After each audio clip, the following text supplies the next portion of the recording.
You boys ready for my very horrible story? Yeah, just go straight into it. I'm gonna just start with this, and Tim, you can cut it if it doesn't suit the episode. So, right. I got back to the house, and I was, putting my stuff away, and I was just like, yeah, I'll just throw my bag here, blah blah blah. I sat down at my computer, and my headphones, were on the ground. So I went to pick them up, and when I picked them up, I was like, that's interesting. The headphones feel a bit wet. Like maybe because they're close to the French door, which occasionally builds up moisture. And I was like, that's funny. And I picked them up, and as I went to look at them, I realized that under my thumb, it wasn't my headphones. It was a massive slug. Oh no. So I just dropped them and just full on oh god. Oh god. It was a slug disguised as a small bit of moisture. It was a slug the size of my fucking thumb, on my microphones. It was it was just it's not a big deal. Slugs can't hurt you, but it was just come on, man. They're gross though. They're slimy. I don't need this. I think this is the first time on the show where we talked about so much creatures and an actual creature attacks you in your home. Yeah, I guess that's what I get, right? They're trying to stop us talking about them. I think so. Yeah. Mm-hmm. Oh god, it was very bad. You'll survive another day, Daniel. We're here for you. I'm sure I will. Yeah, I've had a very nice day, and it was just a very distressing thing to come home to. Is he gone? Yeah, I dropped him in the toilet. Oh, wow. Enough. Look, he fucking started it. He came into my house. You're legally allowed to get rid of a slug if he comes into your own home. Yeah, I actually don't know where I would put him because in the garden. Back is a communal garden, and I wouldn't feel fair putting him either the front or back in case he ate someone else's flowers. Yeah, that's fair. So, just I was like, look, keep him as a pet. No, I don't think we're allowed pets in the lease agreement. So Not even I need slugs? my landlord's permission. Even a slug, not slugs. It doesn't. It just says pets. If I landlord identify the creature as a pet, yeah, okay. Landlord comes in with a big pile of salt, with a baseball bat. What about what about prisoner? Since he assaulted you, you could just have him under citizen's arrest in your home. That's true. I could citizen's arrest him, but then. What a ridiculous story! You're under arrest. Where's your citizen's arrest badge? And I'm like, damn it! You got me. Now you can take me to jail. Now I'm a citizen. Now I'm an arrested citizen. Damn it! Yeah, it got reversed on me. Time to go to citizen jail. It's a Kane from Citizen Kane. Wait a minute. Wait a second. All right. Yeah, hello, everybody. That's I just. Will that be a cold opening or? No, just I don't know, music and then straight into that, man. That's fine. It was fucking grim stuff. Honestly, I was very upset. I didn't like it at all. It's a bit gross. It was a bit gross. Yeah, basically. I got a weird reaction once you said a big slug. I was like, ugh, and I almost dropped everything I'm holding right now. Yeah. Like me in that respect. Then just ugh. Yeah. We've all been there, Daniel. Because what's funny is for me at least, a slug is worse than a spider. If it was a spider, I'd be like, oh, it's a spider, and I would be like, all right, off you go. I'd send him home. But a slug, I'm like, nah. Not today. I'm not good with spiders at all. Mainly because when they're just there by standing there, I'm like, oh, that's fine, that's a spider. But once they start moving, I don't like when things move very fast on a Wrigley. So I think that's fair. The way a spider moves seems very aggressive because there's a lot of very quick leg movement. Yeah, yes. Because they all have such short arcs of articulation when they move that it appears like it's running, but actually it's just trying to get somewhere normally. Yeah, I had to I saw a big spider at work at one point, underneath a bed, and I had to get my dad to get rid of it, and I'm like 25 years old, man. Well, you know, it's nice, isn't it, that your dad is still like yes, I understand. Like, yeah, he's like, you know, I will do the spider for you. Like, yeah, but like, you know, a part of him I feel like, you know, my son, god damn it. yeah, I mean, there's part of him that's probably like, you know, this spider can do no form. Have I not taught you more wisdom? But on the other hand, it is nice that he'll be like, I will get the spider this time. Yeah. But, I mean, arachnophobia is a real thing, you know? yes, So, yeah, yeah, tips of the hats to guess that so. always. of course. I guess yeah. I have that. That could be Yeah, it. God, I hope no one listening has like some sort of irrational fear of slugs, and we just make them really upset. I want to man, look up sorry. what the irrational fear of slugs is. That's it might be similar to There's probably a word for it. yeah, almost certainly, yeah. Fear. That's always a good table quiz question at a pub is Well, yeah, what's the Greek word? like, yeah, what's the like, what is, let's say, for example, everyone knows what arachnophobia is, but they say, what is arachnophobia? And then you say, fear of spiders, but it's something a little bit more obscure than that. I found it, and it makes sense. It's molluscophobia. Oh yeah, of course. They're Yeah, mollusks. fair enough. Little Is it mollusk? muscular boys. Another good pop quiz question is what country produces the most Guinness? I mean, United States of America? No, is it India? it's Nigeria. Nigeria? Oh, wow. We have there's a huge plant in Nigeria that makes most of the world's Guinness. Wow. And interestingly enough, the Nigerians like don't really like it. They're like, yeah, it's fine. Oh, Don't really you get guys it. at They're home- like, don't really get it. You guys at home can probably realize that we actually haven't talked to each other, the three of us, in a Yeah. while. So we're just Yeah, kind of well, getting that out. We're getting that out of the way right now. Hey, everybody! Welcome to Creature Club. The podcast where we talk about the creatures of D&D. Apparently, Not the real world. That's what we Sometimes do. the real creatures of the world. I am Mikey DC, and the guy who just got attacked by a slug is Daniel White. Hiya. And we got Mr. Tim Porter, the ever so lovely and great and tall. Oh, stop. That's me. And not attacked by slugs. Not attacked by slugs. Not recently. Not recently. Yeah. Hey guys, how we doing? How are you good. guys? I'm pretty good, yeah. I mean, I was better approximately half an hour ago, but Yes, I can get that. I can recall the story. So sorry guys, it's been a while since we had the three of us in the same it is recording booth. indeed. In the same I virtual am- recording booth. We're all in different time zones now. Actually, Yep. Yeah, Jesus Christ. Me and Tim are in slightly different ones. I am in Texas. Tim is in Georgia. Atlanta, and Daniel's in Dublin. Yeah. I haven't moved. Yeah, Well, I Daniel have hasn't moved, but I haven't moved since I last moved. Now I'm Yeah, not he moved down the one. road. Now I'm not the Yeah. one who's extremely awkwardly out of time. Basically, yeah. Yes. Like, I'm the odd one out. Yes. yes. So So This is Prepare all for a that ploy. what are we doing today, Mikey? What's our monster today? we're gonna take a break from demons because we've been doing a lot of demons lately, and we probably will in the future. But we're gonna do the Doppelganger this episode.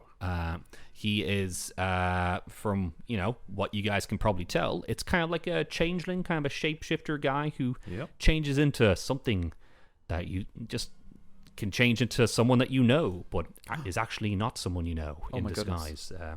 That's kind of his shtick. You Yeah. guys can probably get what he is. Yeah, like everybody knows I presume that most people know what a doppelganger is. It used to be a German word. I'm going to dive straight into the real world history right here. Go for it. It is the German word for double goer, basically. There are two things going at the same time, essentially. It's a double goer. And throughout the world, there are so many different variations. Like, I went through the Wikipedia page and a couple different articles about doppelgangers and their origins, and it seems that just virtually every single culture has had their own version of it. So in English, we have a twin stranger, which is the kind of person you see on the street who's like, that person looks like my friend. There's the alter ego, who could be kind of like the same person, but like a different person inside them. There's a double spirit, which means two people are like a split spirit. And one of the most fascinating ones that I found, well, most fascinating because it's related to Ireland, which is our homeland, and I yearn for it, was the fetch, which I didn't know about. It's basically a doppelganger that is usually a bad omen, based around death. It was originally described by Francis Gross in 1787 in the Provincial Glossary of Northern England and the British Isles, and then it comes up all over the late 18th and early 19th century in a book called The Fetches, which is a group of tales called The Tales of O'Hara Family by Michael Banham. It's in Walter Scott's Letters on Demonology and Witchcraft from 1830, and like it's the fetch seems to be the most widespread, possibly because of the kind of literature that was being produced around about that time. Like a lot of stuff was actually being written that fascinated, everyday people. But the fetch was basically either a vision of another person who you would see out walking. It would be you, basically, and it would be an omen of your own death. Or someone else would say that they saw you in a place that you weren't, and it would be a bad omen, or you're going to die soon. Which is kind of spooky, to be honest. But outside of that, there is the Ka, which is an Egyptian spirit double. There's the Vardogr from the Norse. There's Itainen from the Finnish Firstcomer, which was actually a really cool one, which is kind of this... It wasn't exactly like a doppelganger, but I thought it was fascinating enough to kind of bring it in because of the kind of the spirit of the doppelganger, basically. It's like... Have you guys seen... what is it? What was it called again? Donnie Darko, where he starts seeing this like gloop come out of a person's chest so that he can like see where they're going, basically. Yes, I have seen the film. Yeah, and that is like what the Etainen basically is. It's this like watery kind of snake spirit that goes ahead of you everywhere that you go. And I think it's also known as the Haltia or something. And it's just this weird, fascinating character that, like, if it stops before you get to the thing, that is where you're going to die. And it's really, really fascinating. Outside of that, there's the Anku, which is another Breton, Cornish, Welsh, and Norman kind of British Isles again thing, which is another fascinating one, which is basically a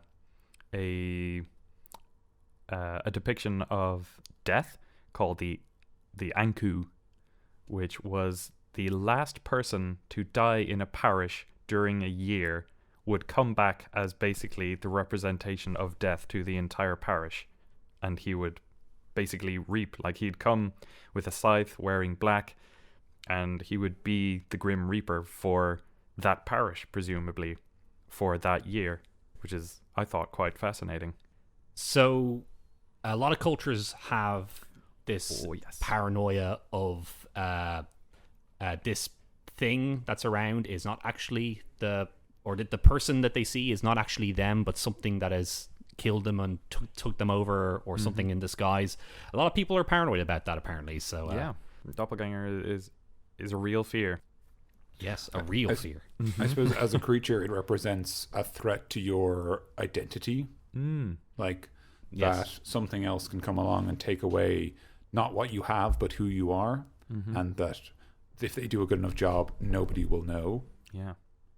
Also in the real world, is a picture by Rossetti called How They Met Themselves, which is a picture of a pair of people meeting with themselves in a forest. Like the woman is fainting, and the other pair has this kind of aura about them, where it's basically I don't think it's specifically like told what happens to them, but it is inspired by a poem that I found that I couldn't find for this episode again in my research. I didn't write it down or anything, but it's the poem was about a woman who goes out walking and stops by a lake, and then her reflection in the water comes up and speaks to her and basically challenges her to like a riddle duel. And then which is the kind of ancient equivalent of a rap battle. Yeah. I challenge you to a riddle duel. What starts off in 4 legs, 2 legs, and then 3 legs. Oh, I know this one. I know this one. It's time. It's time. What has it got in its pockets? Gum. Pew pew. I Yeah, win. good. The answer is gum.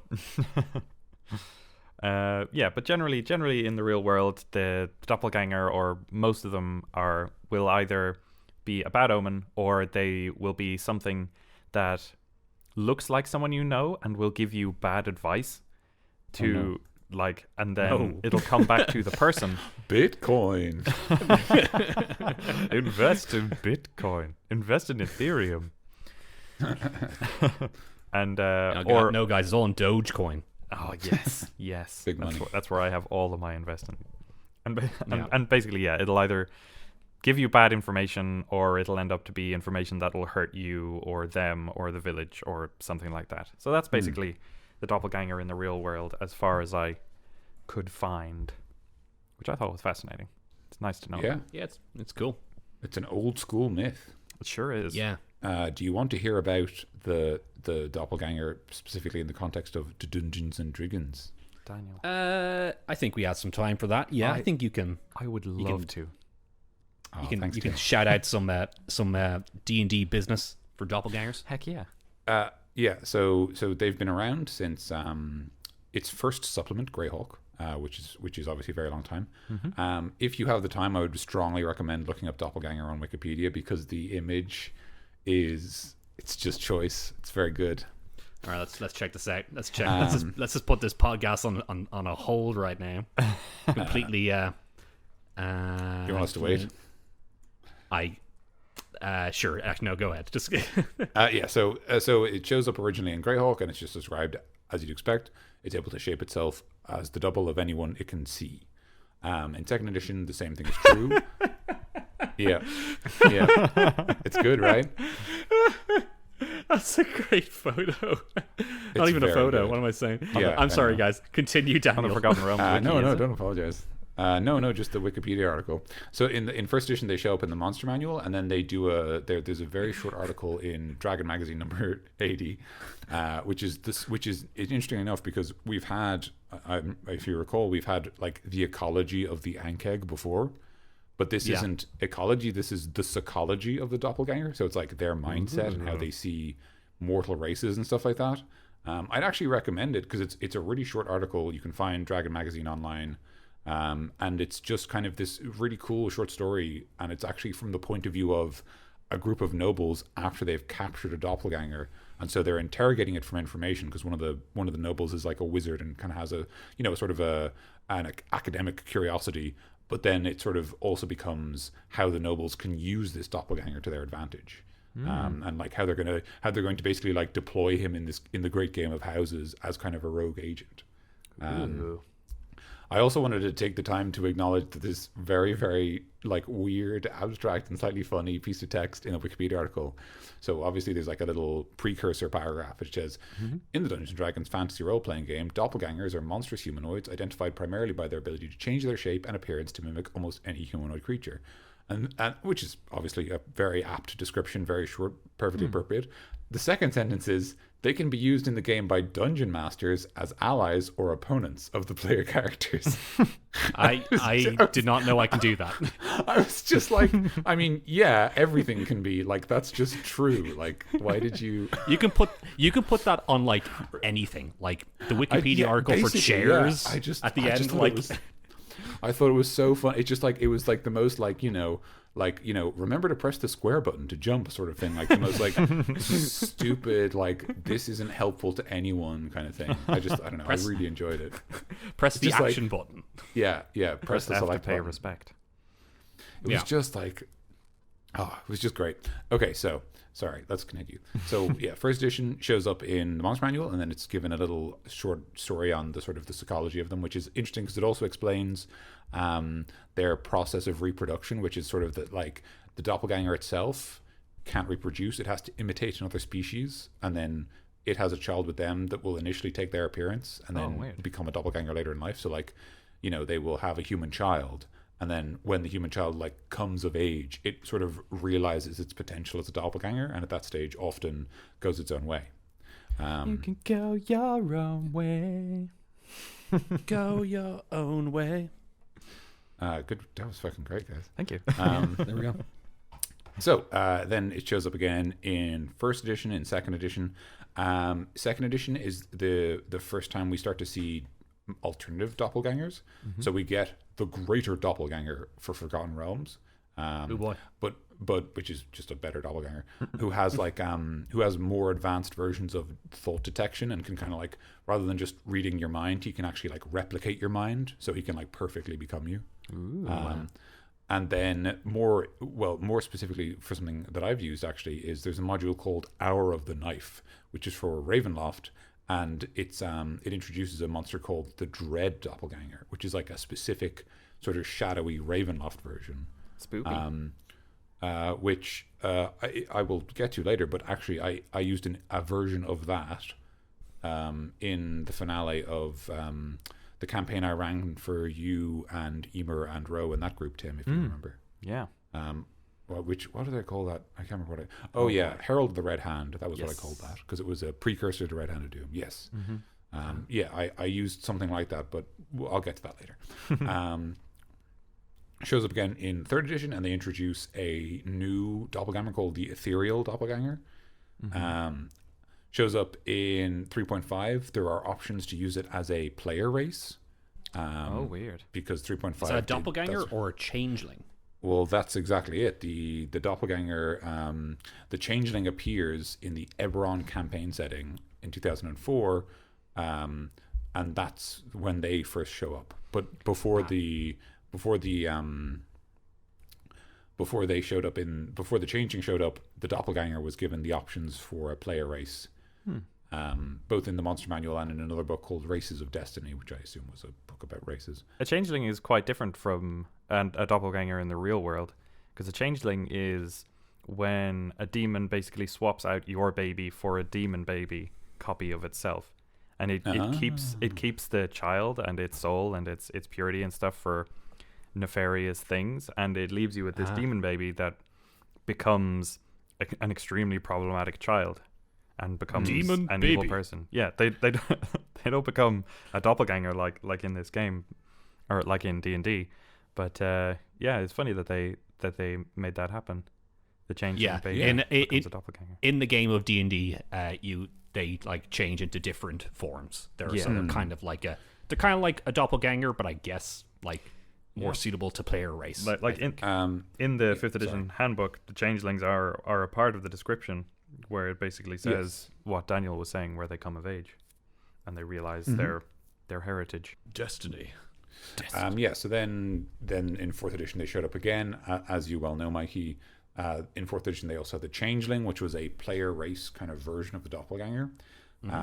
The main reason for the creation of the sort of distinction between these two races that are similar, like basically like changelings are the children of doppelgangers, so that's why they have the ability to shapeshift, but they are different.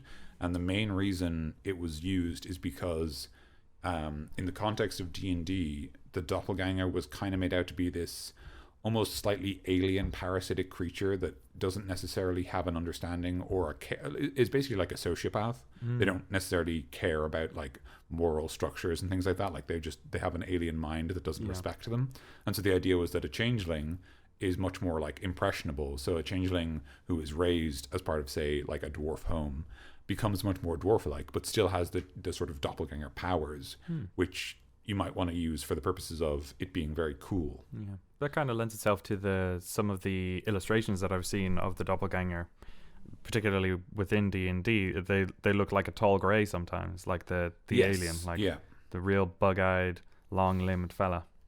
So that's it. And then obviously they show up in 5th edition in this book that we're looking at literally right now. Yes, there is a player. I think there's like a D&D Beyond player race for changelings also for 5th edition, but nice. You guys can look that up in your own time. But yeah, let's read the book here. So I guess I'll do that because you guys all did your own little reading, so I might do my own little reading too. Sure. Excellent. Doppelgangers are devious shapeshifters that take on the appearance of other humanoids, throwing off pursuit or luring victims to their doom with misdirection and disguise. Few creatures spread fear, suspicion, and deceit better than doppelgangers. Found in every land and culture, they can take on the guise of any individual of any race. Sorry, I didn't see that last bit. That felt seriously tense. individual. Any individual Of any say. of any race. Yeah, it was a very Shatner-esque reading I did there. Any individual of any race. Stealing secrets. A doppelganger's adopted form allows it to blend into almost any group or community, but its transformation doesn't impart languages, mannerisms, memory, or personality. Doppelgangers often follow or capture creatures they intend to impersonate, studying them and probing their minds for secrets. A doppelganger can read a creature's surface thoughts, allowing it to glean that creature's name, desires, and fears, along with a few scattered memories. A doppelganger impersonating a specific creature as part of a long-term plot might keep its double alive and close to hand for weeks, probing the victim's mind daily to learn how to behave and speak authentically. That sounds Spooky. fucking nightmarish. That is nightmarish. Yeah, that's very that's very creepy. Yeah, that's just like being tortured so that someone can steal your identity. Like the way Yes, Daniel put it was quite mild. Like, oh, it's like a threat to your identity. This sounds like hell. Yes, it is Yes. like someone kidnapping you and then seeing your identity. That's terrifying stuff. But we'll go into that one a bit later. Hedonistic swindlers. That's what I am. Doppelganger. I don't know why I said that, but It may. it may. Doppelgangers work alone or in small groups, with group roles shifting from con to con. While one doppelganger takes the place of a murdered merchant or noble, the other takes on a number of identities as circumstances warrant, playing the parts of a family or servants while they live off the victim's riches. Ah, wow. So they have a lot of time as well. Changelings. Doppelgangers are too lazy or self-interested to raise their young. They assume attractive male forms and seduce women, leaving them to raise their progeny. A doppelganger child appears to be a normal member of its mother species until it reaches adolescence, at which point it discovers its true nature and is driven to seek out its kind to join them. So yes, we kind of touched upon that earlier on. There you go. Yeah. So that's a little bit on the doppelganger right there. Yeah, for so sure. they try to, figure out how you human live, and they act accordingly. Well, I think that the idea of the greater doppelganger is particularly good because no doppelganger is just going to like forget how to speak English that he learned from a prior character. So he's not going to need to like pick up a whole lot. Like as they do well more and more, and then like fake their death or whatever to get out, then they'll become more experienced and better at what they do. So the greater doppelganger, I think, is a natural progression from that I think is kind of sorely missed from this. But yeah, it's good to have the generic prototype, I guess, of a doppelganger. Yeah, it makes a it makes a good villain. Sorry, of like a super. I meant archetype. Sorry, excuse me. Oh yeah, okay. No, we'll go prototype. He's kind of we're working on him. It makes a really good villain, like a super intelligent doppelganger that's like, hiding in plain sight and who's smarter than you, but you're trying to defeat him somehow. I don't know.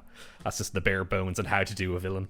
They can be used by dungeon masters as allies or opponents. Or opponents. Or opponents. Remember, both. One. Actually, Or both. I just have the Wikipedia up here right here. I'm Yeah, not too keep that sure. in mind. Can I use them as an ally? According to Wikipedia, yes, Yeah. but Let me just read this here. They can be course, sorry, used in the of course, game by dungeon masters as allies or opponents. Okay, so you can use both of them. Great. yeah, I mean, it's very flexible in that respect. And who's that to? Me as a dungeon master or to my players? Who can say? Allies or opponents of the player characters. There we go, guys. So Well, Wikipedia. Your players are always your opponents as a DM, so your ally is their opponent. So I think that's what they're getting at. Wow. Wow. Wow. So real. I say it like it This is. this fucking picture, man. I'm gonna put it up on Twitter. It's so good. It's, I love it. it's such a good. I love like- that. You know what it reminds me of? It reminds me What? of like a Bigfoot picture. Yes, I was gonna say that. Yeah. It's just like, oh fuck, they got me. The like exposed brain is so weird, and it has like a halo. I don't get it. Yeah. That's because in early editions of the game, their mind reading. Oh, was their represented as, mind like powers. ESP. Yeah, Yeah. Oh, it has. They ESP were like- pickups? like- they were like, Nice. They were like just like- psionic in early versions of the game. Like, Right. Yeah, he's just like, just gonna. Is that my hair is a mess. Yeah, you got me. I'm just gonna turn this into a dance now. All right, cool. Or Now maybe I'm on my way. maybe when you take a picture of a doppelganger, you see it for the real world. But that might just be for section 3 of this podcast. Different ways to discover your doppelganger. Speaking of section 3, shall we go into section 2? Oh no, getting way ahead of myself. All right, if you guys are listening to this on the tape version of Creature Club, can you go to side B right now? Flip it over to the meat and I love potatoes. recording this podcast. So. It's just the worst podcast, I think. Why do people listen to us at all? I have no idea. All right, cool. So, The music is definitely already playing. Oh god, No. yeah. Hopefully we've been long since cut out from talking.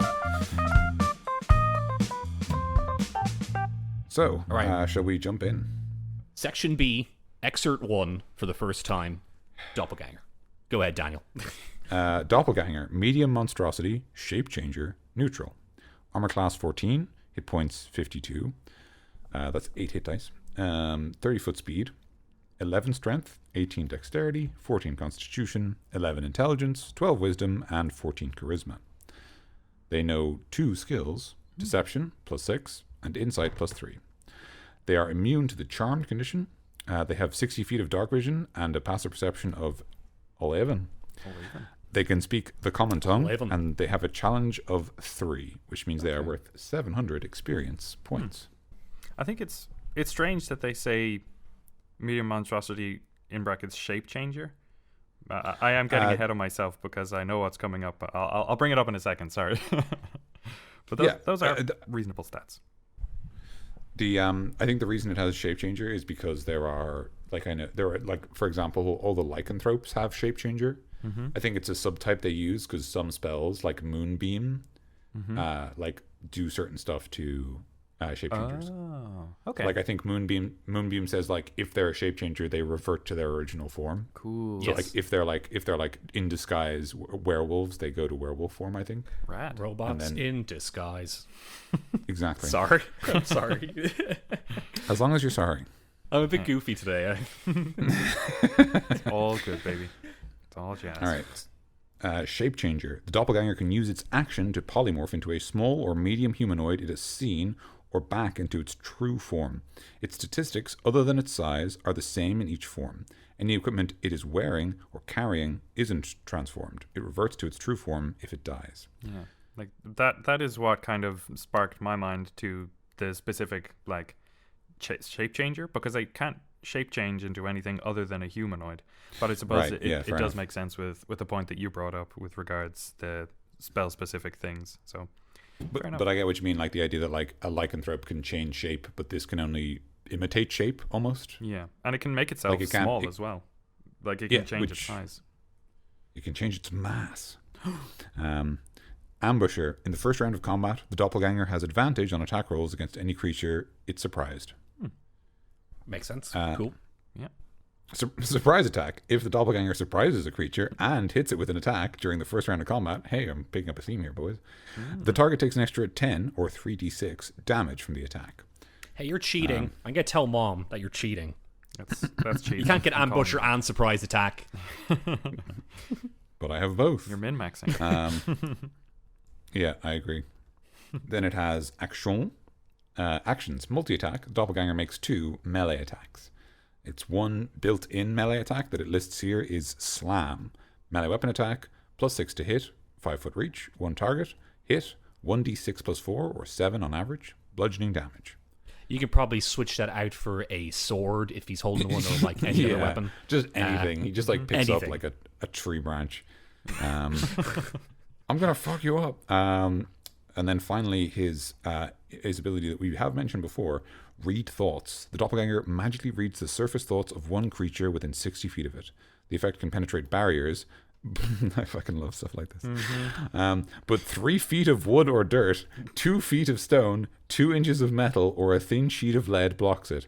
How the fuck do you know that there's surface thoughts like behind 3 foot of wood? Let me just detect between 3 foot of wood is a meter of wood. Like, I'm just gonna check if there's any thoughts behind that like meter of wood that I assume I can pierce my mind with. Like, the fuck are you talking about? So you gotta just bury yourself to stop. Like, I'll be safe. do you guys remember the scene in Predator where they just bury themselves to like hide themselves from the predator? Quick, bury yourself. While the target is in range, the doppelganger can continue reading its thoughts as long as the doppelganger's concentration isn't broken, as if concentrating on a spell. While reading the target's mind, the doppelganger has advantage on wisdom, insight, and charisma, deception, intimidation, and persuasion checks against target. That formatting is really interesting. Yeah. The charisma and then in brackets deception, intimidation, and persuasion all in one set of brackets. Yeah. I think this is the only time I've ever seen them do this. Well, sometimes they'll specify, like with wisdom insight, that is the only wisdom check that they get advantage on. Is there another charisma check that isn't there? Intimidation, deception, performance. There you go.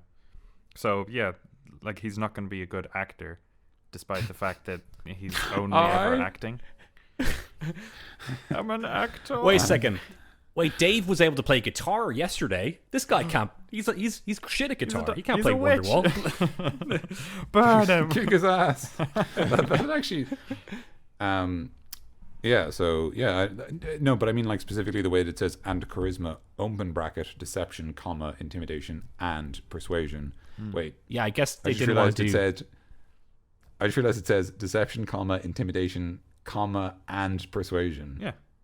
Close bracket. That's incorrect. You shouldn't ever have a comma. In that that's the Oxford comma. Oh, fuck's sake! Stung rapid. No, yeah, but I guess they just didn't want. They didn't want to write down charisma, deception, charisma, intimidation, Yeah, I know, charisma, persuasion. I think it just might be a mouthful, you know. But it's interesting because it's like I really like this, and I feel like they could do it more, and it's interesting that they don't do it more. Yeah, you know what I mean?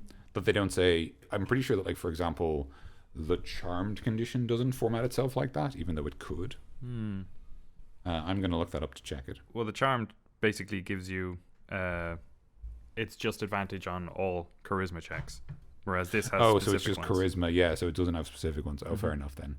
That's very reasonable. So if you wanted to perform, charm them.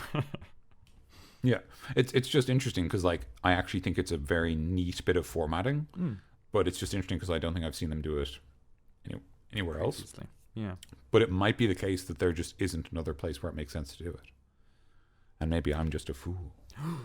Daniel, don't say that about yourself. Too late. No, you're too late. I'm gonna go back. Too late. I'm gonna delete it. I'm gonna go back in the episode and delete it. Fuck. I'm gonna forgot you could do that. replay the clip right now and just beep out you saying that. But it might be the case that there just isn't another place where it makes sense to do it, and maybe I'm just a Daniel. Yeah, it's like I am not a fool. just give me a good nod there, Summit. Daniel. Just give me a good nod. All right. Not. But it might be the case that there just isn't another place where it makes sense to do it. And maybe I'm just not a fool. Daniel. Thank you. This is like that scene from the hit film Borat where he says not. Remember that joke, guys? Oh, yeah. Oh, yeah. The suit I is didn't not until black. you said that, but now I do. The suit is black. So Yeah. Borat gets to keep living in my brain. Thank you. I thought I had purged that information from my brain. Yeah, I forgot like my my mobile number now, so because of that. Oh, I forgot one of my precious memories as a child playing tennis, but it's fine because Borat's really funny, so that's good. Important stuff. Okay, so shall we go into section 3 of the podcast? Into everyone's favorite dessert town? Or Before we do that, does anyone have anything to say about the stat block? Well, I think that as a archetypal doppelganger, this is a good start. Like they are quite tall and dexterous and make sense, but their intelligence isn't particularly high. I think that with the greater doppelganger, that would definitely be an improvement that I would chuck into it. Give them higher intelligence, maybe higher wisdom, and maybe higher strength. definitely the intelligence stats. Have you guys noticed that he doesn't have a proficiency in stealth? Ooh. Okay. Good spot, Mikey. Good spot indeed. You would think he does, but he doesn't. But He also I think doesn't have it in his other charisma skills in intimidation or persuasion. That's true. Yeah, interesting. But that's a very good point, Mikey. That's a very They good probably point. they probably had that in mind when they were doing the read thoughts thing. But but the stealth, I can kind of get where he's not really sneaking around. Yeah, that's not his like style. in a classical Yeah. way. He's just kind of changing his face or body. Yeah, the doppelganger is more like Hitman than like Solid Snake. Yes. Like adopt a disguise and blend in rather than, crawl through the ducts or whatever. And Hitman is the best way to do a doppelganger, I think. Just kind of changing a hat and then like perfectly talking like him. Yeah. Did you see a man wearing all of your clothes except not a hat go through here? No. No. Oh, damn it. All right, cool. Let us know. The thing I wanted to say that I thought was a little interesting is that he has immunity to the charmed condition, which makes sense because the idea that like, it means he can't be like kind of like that he like the doppelganger is a master. But the doppelganger is the master manipulator and can't be manipulated. But I did think in that context it was interesting that the doppelganger can be frightened. Okay. Just from the point of view of like, I'm kind of thinking of like the idea that the doppelganger is like this sort of almost pseudo alien creature. It doesn't see people like as anything more than tools. The idea that like it can still become afraid feels very emotive in a way that the doppelganger doesn't seem overall. That's true. I think it's more the kind of self-preservation thing that they probably decided. Like they want to stay alive and just keep doing their thing and live hedonistically. I think that their fear would be for their own like selves, like for their continued existence. Yeah. I don't know if you'll be doing this much because you don't really do monsters versus monsters, but if you had a doppelganger go up against like a dragon and the dragon does this frightening presence and he's big and scary and monstrous, a doppelganger, being just another creature would probably feel that fear. Feel the fear. Feel the fear. And just to go back to what you said, Tim, about the idea of the greater doppelganger being like having a higher intelligence, I think I would definitely agree. Like I wouldn't improve any other stats. I'd just be like bump that intelligence up to like 17 or 18, and then just give it like basically like psionics. Just give it a few like specifically like sort of psionic themed spells, like detecting thoughts and mind knife, like maybe literally like mental attacks that it can like use to disable its opponents, and like charm person and stuff like that. Like it has to be called mind knife. I'm sorry for interrupting, Daniel, but it has to be called that. I just want to say that. Mind the knife. Like that'd be cool. Like if it had like charm person and like that kind of like area spell, like so like like read thoughts, charm person, and then like greater versions of it. Maybe like even command would make sense. Yeah. Just sort of controlling people. So just maybe like just give it the psionics keyword that some monsters have, which basically means like they don't need any components because it's like the idea is it's just their mind. So like in other words, the doppelganger can just look at someone and then like freeze them in place. Sounds like we're kind of treading some ground for Desert Town. Shall we ride into the town? Let's do it. Yes, let's ride into town on our big Texas horses. Hooray! Yeehaw. That's or what you Atlantan horses or whatever. Or Irish horses. Let's ride our horses. We don't have Desert horses Town. in Ireland, Mikey. I can't believe you've already forgotten. Oh, let's take a banana boat to Desert Town. So we're gonna drop our horses here at the harbor. Yeah, the hop harbor, on the at the banana pier. boat. Everyone get on the banana boat. Oh God! Everyone. This joke is for nobody. This joke is for it might nobody. just be for me. I'm just glad you like it then. I love it. Thank you. Just make sure everybody else but Tim just like press that little like skip silence, everybody. that little skip button there. So, and just skip this section. All right. Intermission. All right. Yeah. Yes. Yes. Okay, Mr. Byrne, what's your first name? I don't know. Oh god, I fucking love that so much.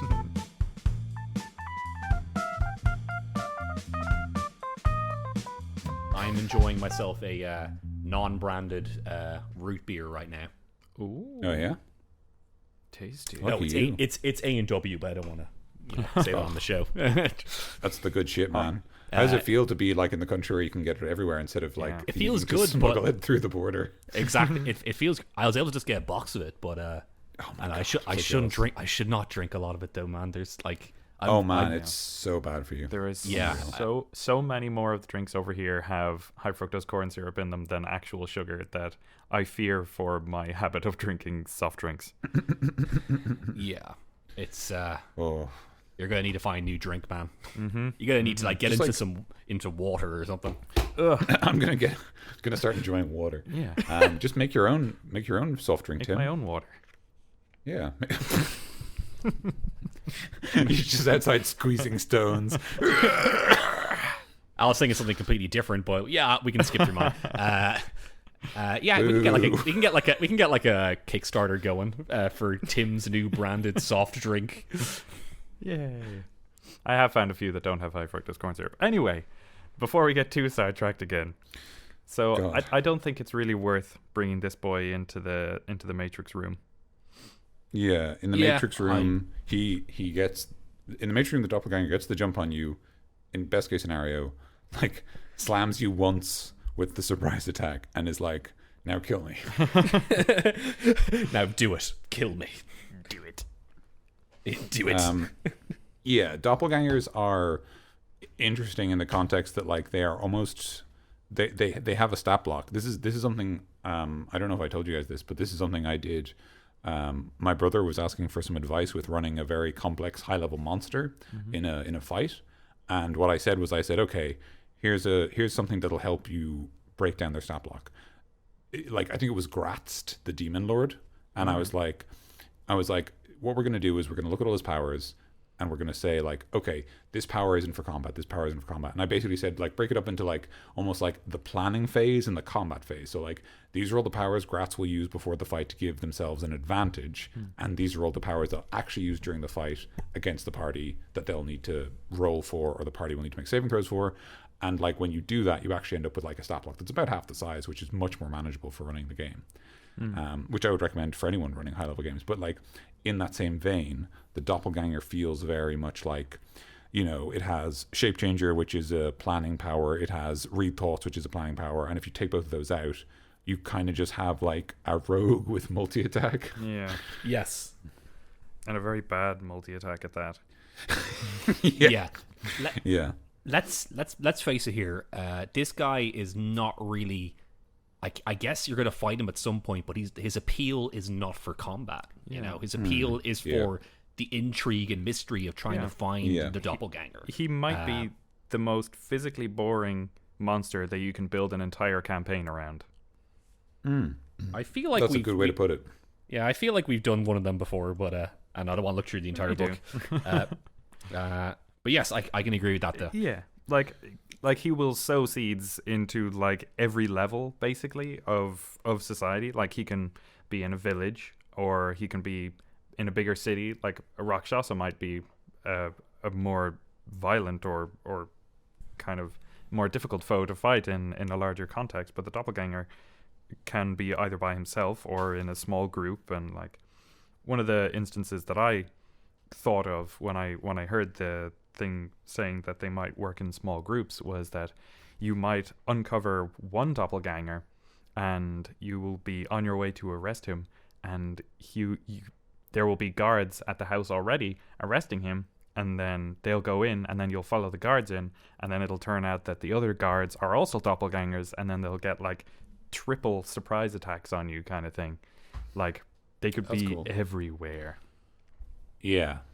Everyone could be a doppelganger. I think, yeah, I would very much agree. I think basically, like, I think that the doppelganger is like, I feel like if you want to, like, so the doppelganger is either a really cool agent as part of a villain's team, which is how I used him with you, Tim, where like basically like the idea was like so it's the campaign was called Herald of the Red Hand. It was a precursor game to the Red Hand of Doom, and the idea was like this kind of scout force had deployed nearby and like was kind of beginning to infiltrate this area, and one of the creatures they had as an ally was a doppelganger who like infiltrated the town.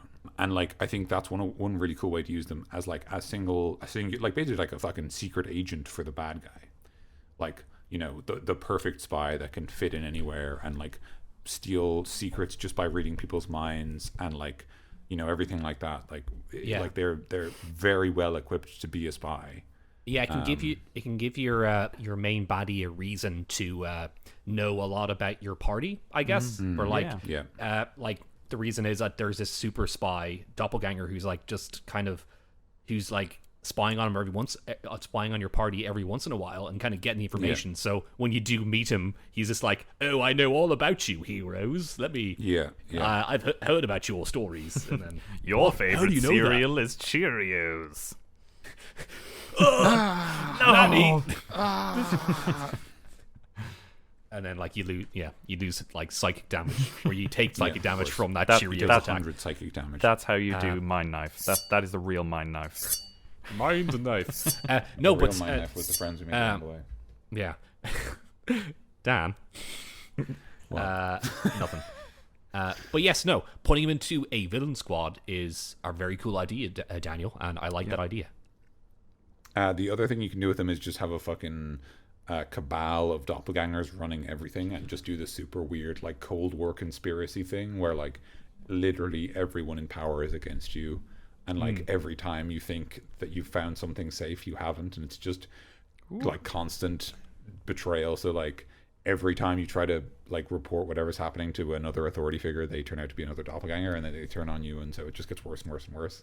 Yes. So here's like just a good like setup is just like, you know, you find out that some noble's been doing something terrible, and you get reported to say like the captain of the guard, and the captain of the guard is a doppelganger, and then like the captain of the guard is like, those men attacked me those heroes attacked me in my office, and you know fucking, and like, you know, maybe like the captain of the guard like in this very dramatic moment like turns to you and like picks up his own sword and just slashes across his own chest. Oh boy. And then blames you, and like it's fucking his word against yours, and he's the one who's wounded. Yeah. Interesting. That's cool. But yeah, I have an idea. Go for it. But it's kind of one of those Creature Club, let's just do the monster but a bit differently kind of ideas. But what if we use like the greater doppelganger idea, and we almost had them in that cabal of doppelgangers have almost like a hive mind going on. Ooh, I like that a lot. Yeah. And then that's very good. There's this one leader, and he's kind of either controlling or he is all the rest of them. That's kind of a fun idea. So you can kind of do that conspiracy, but like they're all just the same guy. Yeah. Really, that's like, I like the idea that like the greater doppelganger is like every doppelganger under their control. They like they know everything that they like. So the greater doppelganger knows every piece of information that all the sub doppelgangers know. That it can like adopt any form any of them have ever seen. It can recall any information they know, and maybe even get weirder and be like, if the doppelgangers have ever taken the form of spellcasters, then the greater doppelganger knows every spell they could cast, and like can cast some limited number of them or whatever. Yeah. Like literally like double down on the idea of it stealing your identity, and it's like maybe even in battle it can like steal your spell slots and cast your spells back at you. I think that one of the another angle at that you could play is that if you have the greater guy who knows all this stuff, even if you bring in an outside investigator basically from like the king of the lands as opposed to the lord of the small part that you're in, he'll be able to manipulate this investigator and turn him to their side basically with his mental tricks and stuff. Like even if the investigator can read thoughts himself, he'll be able to like manipulate memory, I think is a spell, or something like that. Modify memory, yeah. Modify memory, thank you. And he'll be able to change the memory of this investigator, this third-party investigator, to fit his narrative at the same time. So that could be extra spooky. So there's no escape unless you burn the whole goddamn city down. Yeah, but then you go rogue. Yeah, but fucking awesome. Yeah, but not everyone in the city is part of this. Maybe there's some good like nobles, there's like some good people. and you want to help the city, but there's like this weird Illuminati organization kind of basically, yeah, taking it over as well. That's a cool idea. That's a Creature Club freebie for you guys. And then once the whole town has been turned into doppelgangers, then they just have a city of doppelgangers, and that's where they all come from, and that's where they all go to, because that's all they ever really wanted: a home. Oh, and friends. Friendship, Balbo. That's the real gift. I love that bit in Harry Potter. Bilbo, I just want a friend. favorite line in Lord of the Rings. Favorite line. Bilbo, I'm just looking for a mate. The other thing I wanted to talk about, I was only going to describe the. So this isn't exactly the Dread Doppelganger that's described in the Ravenloft supplement, but it's a similar enough idea, and it's to talk about the same idea I used. The doppelganger I had in Herald of the Red Hand. So the idea was basically that the bad guys were trying to sneak into this place and mess it up before the main army arrived, to make it easier for the main army to conquer everything. And the party, through their good deeds and heroism, managed to disrupt their plans, to the point that the bad guys, the main bad guy, made a pact with a shadow devil to basically get more power, because they wanted to kill the party, because they'd already lost effectively. They'd failed their mission to the point that they knew that if they returned to the Red Hand, they would be executed. So they decided instead to just get revenge. So they made a pact with the shadow devil. And when they did, they kind of extended the shadow powers to their followers. So when you guys fought them in the cavern that was the lair of the black dragon you fought, when you fought them there, they all had enhanced shadow powers. So the doppelganger's version of that was that they were basically the doppelganger here, but the main thing is that they could imitate someone else. They could, rather than imitating someone perfectly, they could imitate their shadow as a bonus action. Ooh. And if they imitated their shadow, they became they sort of deliberately became like a facsimile of them. And so they took the player's armor class if it was higher, and then they dealt their surprise attack damage every round to that player character as long as they had their shadow form. Ooh. That's So it was that they were able to basically pick someone and be their counter. So they would steal your abilities. So in the case of, for the sake of simplifying things, rather than saying it takes all of your fucking player character powers, because that would be ridiculous. I know all your techniques. I know. I've studied your moves. No, I was just I'm you, but stronger. But stronger. I was no. He basically it was called, the doppelganger was called Vulgane. So Vulgane would steal your AC because he appeared as a dark reflection of you. So I think he fought. Oh, I can't remember who he fought, but he fought someone, and he fought the one of the fighters in the party. I can't remember who anyone was. But when he did, I described how his armor was like a mockery of the actual character's armor, and he wore this he looked like a sort of defaced version of that person and everything, and it was sort of deliberately it was an imperfect copy and didn't look like them, but it was their shadow. And so then he was, and then as a result, it was your AC is whatever 17. So now the doppelganger's AC is 17, and whenever it hits you, it deals its sneak attack damage, but only against the person who it's currently copying, and it can only copy one person at a time. So it was kind of really good at attacking certain players and sort of focusing them down. Yeah.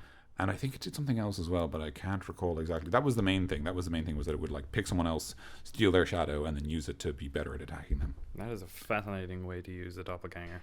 It's kind of again, as you said, a shadow demon doppelganger. Yeah, it was more.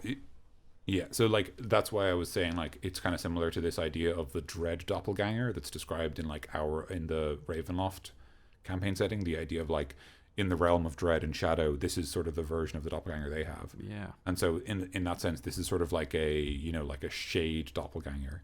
So it's rather than trying to copy you, it steals your shadow and makes a mockery of you, and then defeats you because it's able to sort of counter your every move, and it knows what your weaknesses are and that kind of idea. Well, I'm scared. I'm sorry. That is an awesome idea, Daniel. I like that. Absolutely. A lot of thought went into that. I'll take it.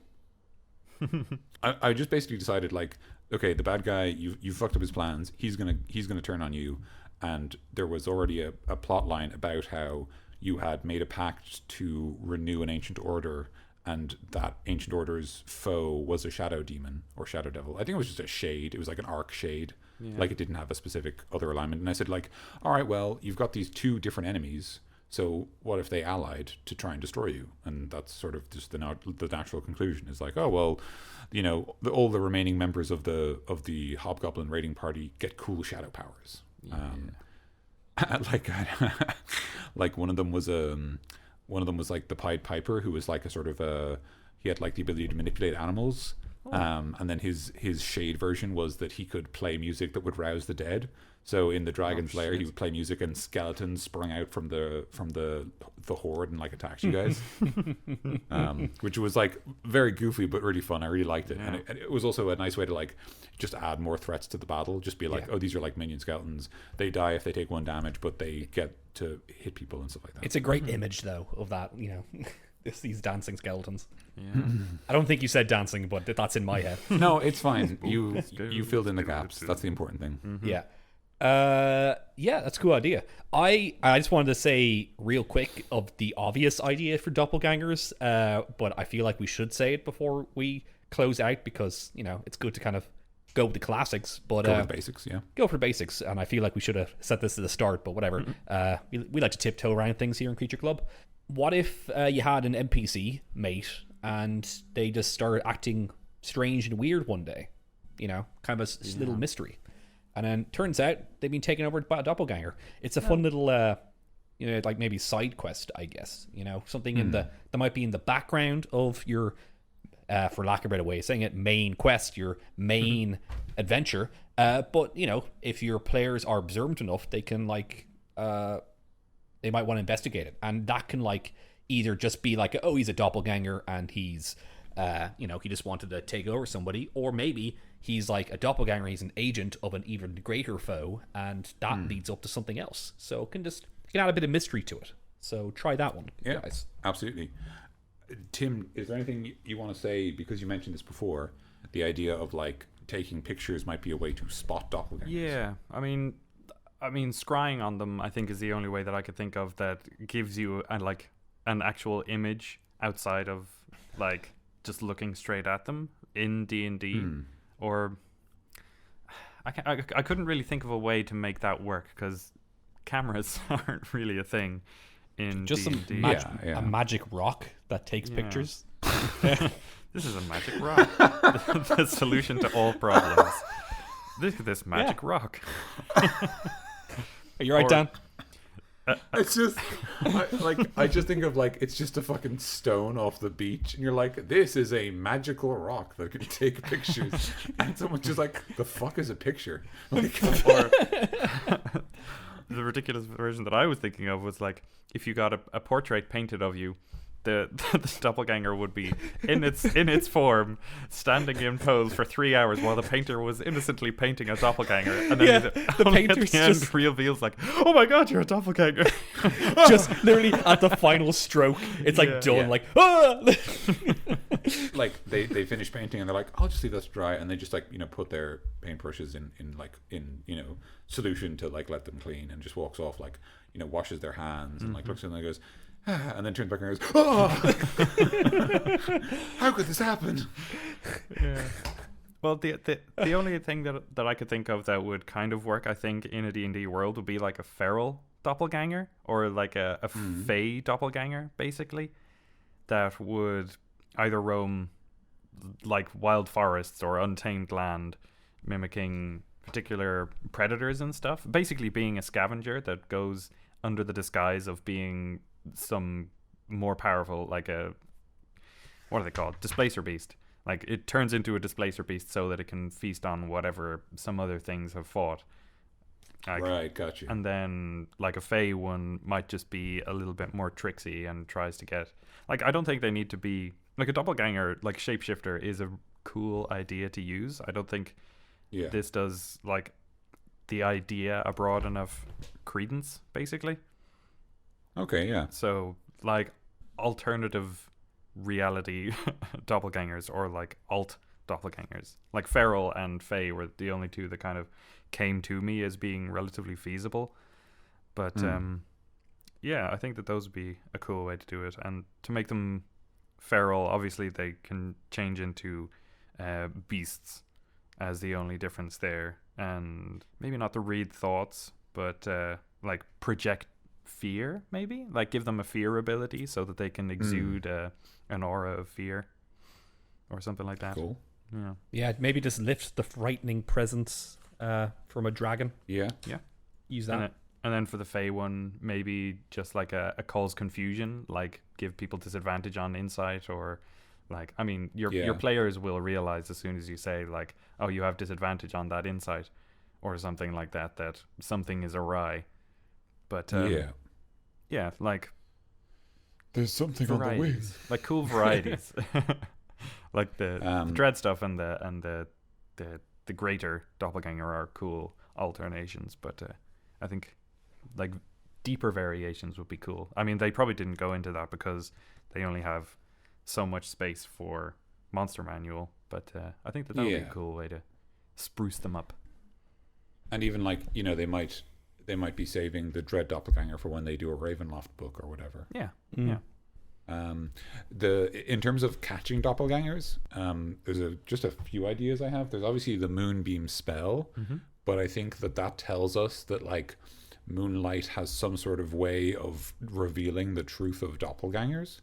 So maybe like if you have a mirror illuminated with moonlight, it can see through doppelgangers. Okay. Or so like, but it has to be like moonlight, so you have to wait until the moon is out or stuff like that. Yeah, so or like an alchemist and a wizard work together to make like a moon flash thing, like a flash that kind of exposes a doppelganger like just for a moment. What would be cool in the idea that the doppelganger is revealed by moonlight in reflections would be that you could have, for example, if you're chasing them through like a rainy city at night, and then in the puddles you're spotting something different. Ooh. Like as a bit of foreshadowing that it's like, wait, but that's a different creature in the puddles, like in the reflections that we're seeing. Like, what's going on here? Maybe spectacles that makes you see the doppelganger, like the film, the John Carpenter film, They Live. They Live. Oh, yeah, I haven't seen it. Is it good? It's good. I haven't seen it either, but there's a fight scene that lasts 10 minutes. Oh wow! Between Rowdy Roddy Piper and Keith David. They just beat each other up for 10 minutes. And it's just, it goes on for so long. Wow. Poor guys. They must have been exhausted. Must have been, yeah. Another idea that I like is the doppelganger, as DC pointed out, doesn't have training in every skill. But particularly what I like is the idea that you use that for NPC helpers in unusual ways. So like what I'm thinking is like, they're not trained, for example, in history, arcana, or religion, or any of the other like knowledge skills. So if you've been relying on this NPC for information, and suddenly they seem a lot more ignorant, that could be an interesting precursor. But even to like talk about that idea, I think what I really like is the idea that your NPC ally is a bard, and you know they have like a local tavern they play at, and you know you describe how like every evening you come into the tavern and you hear them play, and then you go out after like you know some lead and you follow this big quest, and you come back maybe a week later, and like when you come back the bard isn't playing as well, and no one's really into the music as much anymore, and like you're not really sure why, because the doppelganger doesn't have any training in musical instruments. So like it's not as talented, and maybe you say like, well, it's got the ability to like read minds and it's sort of emulating what it knows the bard can do, but it doesn't have the bard's like flair because it's not got its talent. It doesn't have the charisma of the bard, or the literal magic ability that comes from being a bard. Well, I suppose or just even like character bard, or just a normal NPC bard dude. But even just it doesn't have the proficiency bonus. Like that simple. Right. It doesn't have the like groove. if we assume that everyone can perform, you know, everyone gets a 10 by default, then a bard with a charisma bonus and a proficiency gets a 14 and is therefore better. Yeah. So if suddenly this doppelganger doesn't have that proficiency bonus, it still has a charisma bonus, but doesn't have the proficiency, they are worse than the bard. And the idea that, like, you describe how that affects the mood of the room. But, like, again, you're not saying that something's wrong, just different. And, like, and maybe even you can do a cool thing where the party notice it and bring it up with the, with the fake friend they have, and they go, oh, I'm just bothered by blah blah blah, and it's just an excuse for them to get the party to do something for them. Yeah. Oh boy. Like, oh, I'm bothered because somebody stole my magic sword from this cursed tomb, and you're like, don't worry, buddy, we'll get it for you. And then you're a bunch of rubes, and you're going out and getting magic swords for some idiot. We're gonna help our friend, and then you bring it back to him, basically. and then he becomes like a god or something. And then he's like, you fools, and then he transforms and stabs you all, and you're like, Oh, How dare. you guys? We'll go. how dare. The final thing I want to point out, and this is just a small thing, but just because I'm someone who likes to talk about, like, rules and what they mean, just because I think this makes sense. The doppelganger, it has multi-attack, Yes. but specifically because if you look at the way different multi-attacks are worded, the multi-attack doesn't say the doppelganger makes 2 slam attacks. It says it makes 2 melee attacks. Yeah. Which obviously means that if it is equipped with a weapon of some kind, then it can use that instead of its slam. Yeah. Or it can just punch but you. or it can just punch you. Or because of the wording, it can also shove you Yes. to knock you prone. Double shot. But I think in that vein, it might be it might be interesting if you removed the melee condition and just had it so the doppelganger could make 2 attacks, and that was all it had. Like, just the doppelganger makes 2 attacks, because that would just because I feel like it makes the doppelganger feels like somebody that could use like hand crossbows and pistols and that kind of thing, like sort of like sneaky weapons, Yeah. But maybe that's just me. I think that makes sense. Although it might leave the door open for whatever else, like magic attacks or something. Yeah, like that's what I'm thinking. Like, you can say like, well, I suppose that's interesting as well, because it says melee attacks, but it doesn't say Melee spell attacks. it doesn't say melee weapon attack. Oh, yeah. So when it says melee attack, that means you can use melee spell attacks because they are melee attacks. So you can use melee spells and melee weapons, but you cannot use ranged spells or weapons, which is interesting. There might be some interesting there could be some interesting doubling down there where you say like, oh, I'm going to give this doppelganger 1 melee reach spell so that it can mix things up a bit.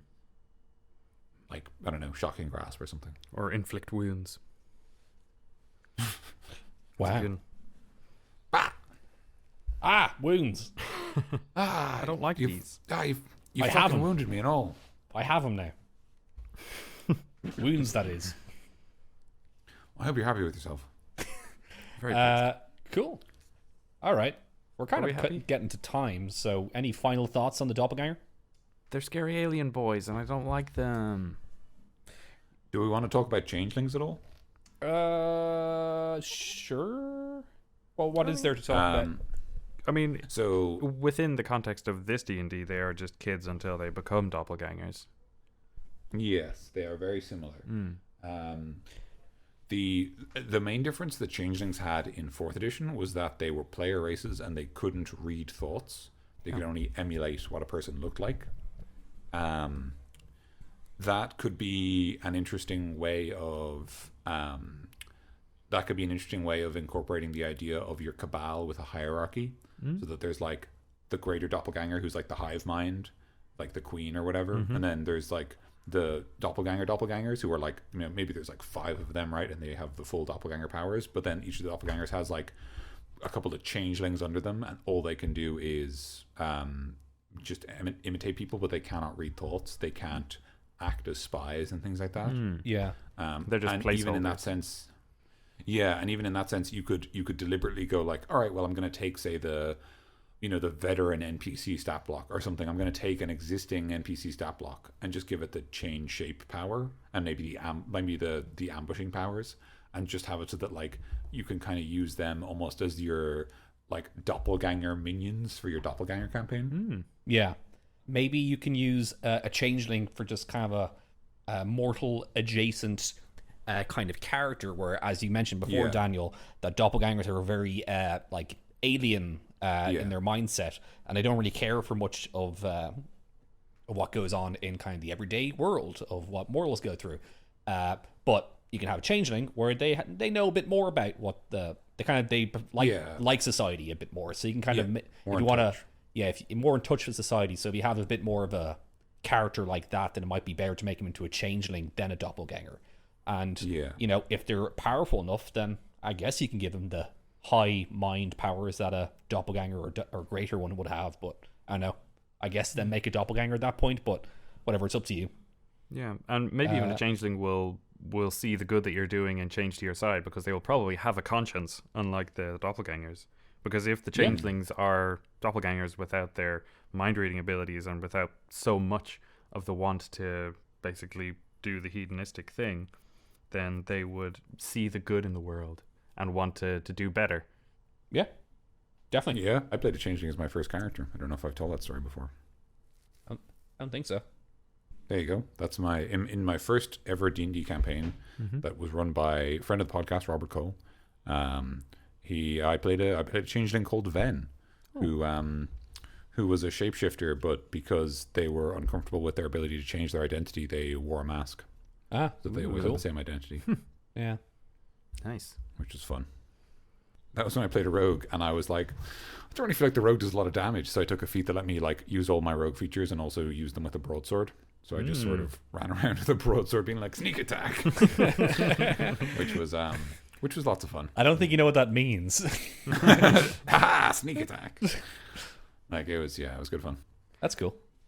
I think that's Cool just idea. about us. I think so too. I think we'll leave it there. If you guys have any ideas for the doppelganger or the changeling, please let us know. Please leave a comment. Please give us a message on all the different places you can. Shall I go into that housekeeping right now? I think so. I'll do Let's that. do it.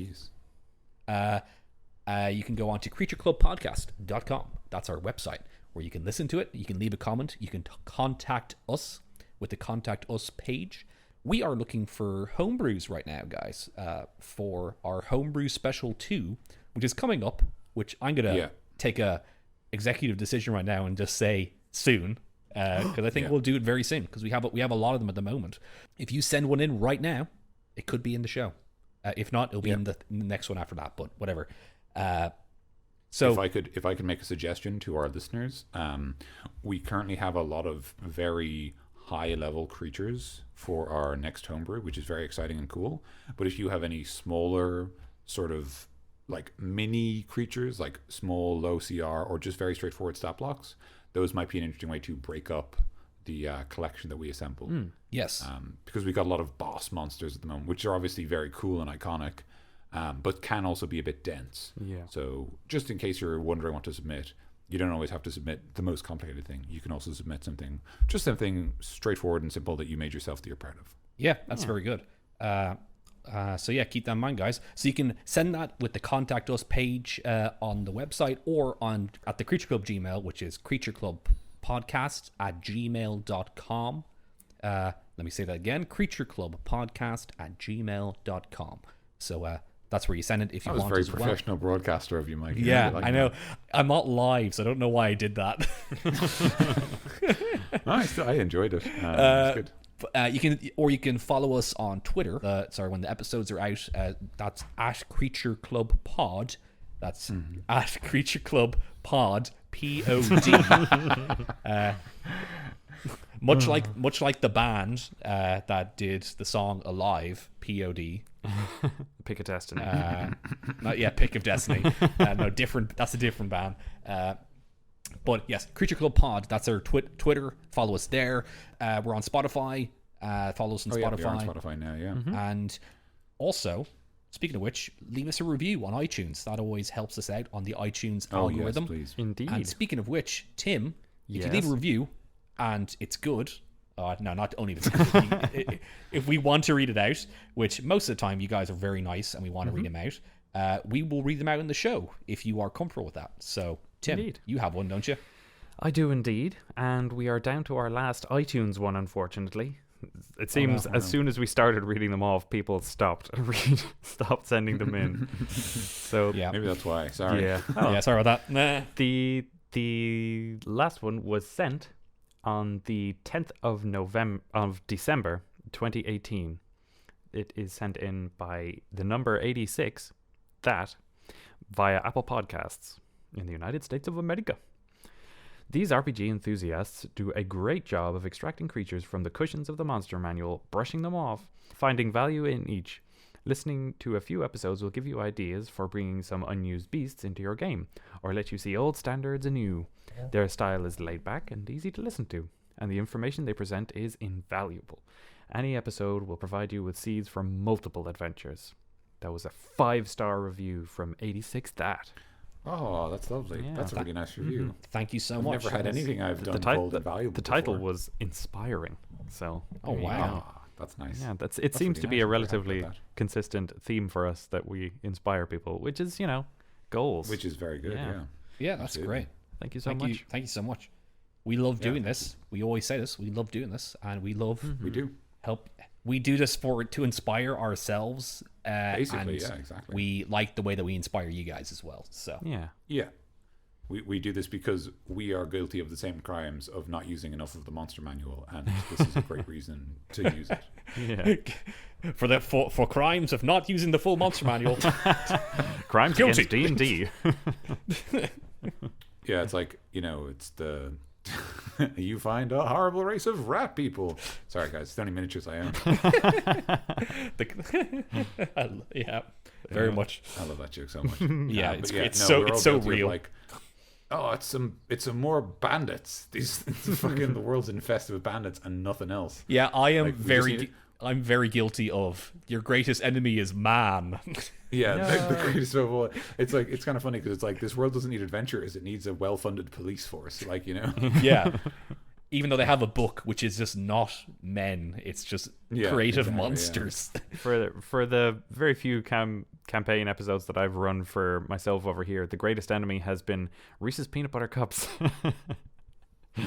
And they just are like real life. devilishly delicious. Mm. Yeah, too much of those. It's definitely an They enemy fucking to better me. be paying us for that. Yeah, Yeah. yeah. By the way, So there you are. A full All right. podcast. There you go, guys. Stop asking it for us. No one. No one does except for Stephen Brady, friend of the podcast, Braffy the Holy Man, who every single week asks us, "Where's Creature Club?" And we're Yeah, like, he keeps us "No, on our toes." Don't stop beating me up." it's great. That's why I fled the country to get away from his physical abuse, his beatings. Yeah. You've put that up on. You've recorded that now, Mike. For everyone to hear. You're happy to stick with that. That is a lie. Please don't. I don't want. I'd like to restrict Yeah, that it's to- just like I'm sitting in court right now, and they're just like they're about to send me to jail or send Stephen to jail, whoever to jail, and I said it's a Yeah. lie. Like, oh right, that's fine. Okay, Oh, well, The judge well is done, taking everyone. out his big gun, which I assume is how it works in Texas. I think so. Yeah. Yep. He just shoots the thing that you normally hit with a gun. The Wild Wild He West. just shoots it instead. Ding. Order, and he just fires into the air. Yeehaw. Perfect.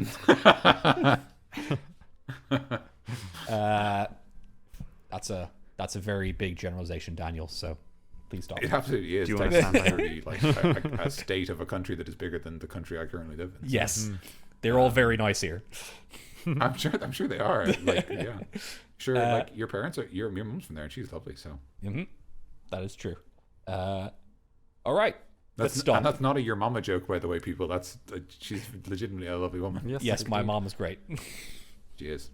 Shout out to my mom, I guess. She might be listening to this. I don't know. How are you, Kathleen? I don't know, but yeah, absolutely. Cool. Just in Dr. case, DC? just in case she does. Yeah, cool. Let's leave it at that then. Thanks for listening, everybody. I've been Mikey. I've been Tim. And I've been Dan. Stay cool. Oh, yeah. All right, guys. We can turn off these doppelganger spells, shape changing spells we have on ourselves now. Oh, turned back into my tall grey self. Thank you Yeah, so we're much. not actually the Creature Club guys. We're Plot the- twist? Question mark? Yeah, that's Dun, great. dun, Good job. dun, I don't think there's anywhere we Yeah. can go with it, but it was good. I like it. Yeah. It's certainly on brand for the episode. Yeah. Yeah, Perfect. all right. Cool. We'll leave it there. I'm stopping. Doppelganger Space People.